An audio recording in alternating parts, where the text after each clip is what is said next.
బుజ్జిరెడ్డిపాలెం మండలం పోల్నాయుడు చెరువు గ్రామానికి చెందిన రఫీ హత్య ఘటన మరొక ముందే గ్రామంలో మరోసారి వివాదం చెలరేగింది.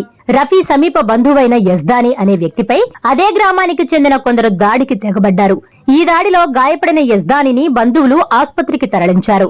గాయపడిన యజ్దాని సోదరుడు బాబు తెలిపిన వివరాలు ఇలా ఉన్నాయి. మొహమ్మద్ తన సోదరుడైన యజ్దాని ఆటోలో ఇంటికి వెళుతుండగా ఇటీవల రఫీ హత్య కేసులో జైల్లో ఉన్న నిందితులకు సంబంధించిన మహిళలు వీరిని అడ్డగించి వాదనకు దిగారు. మా ఇంటి రేకులు ఎందుకు పగలగొట్టారని నిలదీశారు. తమ వారు జైలు నుంచి వస్తే మీ సంగతి చూస్తామని బెదిరించినట్లు తెలిపారు. రేకులను తాము పగలగొట్టలేదని, తమపై నిందలు చేసిన ఆ వ్యక్తి ఎవరని ప్రశ్నించగా నాగూర్ భాషా అనే వ్యక్తి చెప్పాడని వారు బదులిచ్చారు. దీంతో గ్రామంలో ఉన్న నాగూర్ భాషాను తమపై అబద్దాలు ఎందుకు చెప్పారని వారు ప్రశ్నించారు. దీంతో నాగూర్ భాషా, బీబ్ జాన్, అతని మామ ముగ్గురు కలిసి తమ సోదరుడు యజ్దానిపై రాయితో దాడి చేశారని ఆరోపించారు. దీంతో మొహంపై గాయాలయ్యాయని వాపోయారు. ఈ ఘటనపై పోలీసులకు ఫిర్యాదు చేస్తామని తెలిపారు. పోలీసులు తమకు న్యాయం చేయాలని వారు విజ్ఞప్తి చేశారు. నా పేరు బాబు.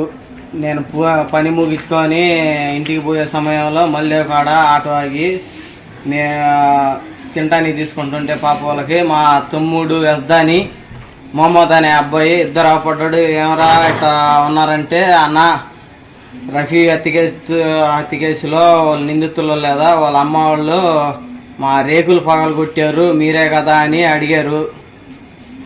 అది మీకు ఎవరు చెప్పారని వాళ్ళు ప్రశ్నించారు.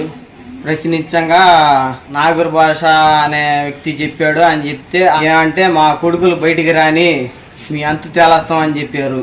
గ్రామంలో మా తమ్ముడు యజ్దాని, మొహమ్మద్ భాష కూర్చొని ఉంటే నాగూర్ భాష రోడ్డెమ్మట పోతా ఉంటే మేము చేసామని అడిగిన దానికి నాగూర్ భాష, బీబ్ జాను, అతని మామ కలిసి వాళ్ళ మామ రాయి తీసుకొని మా తమ్ముడు యజ్దాని పైకి విసిరాడు. అది ముక్కుకు తగిలింది. దానివల్ల మొహంకి గాయాలైనవి.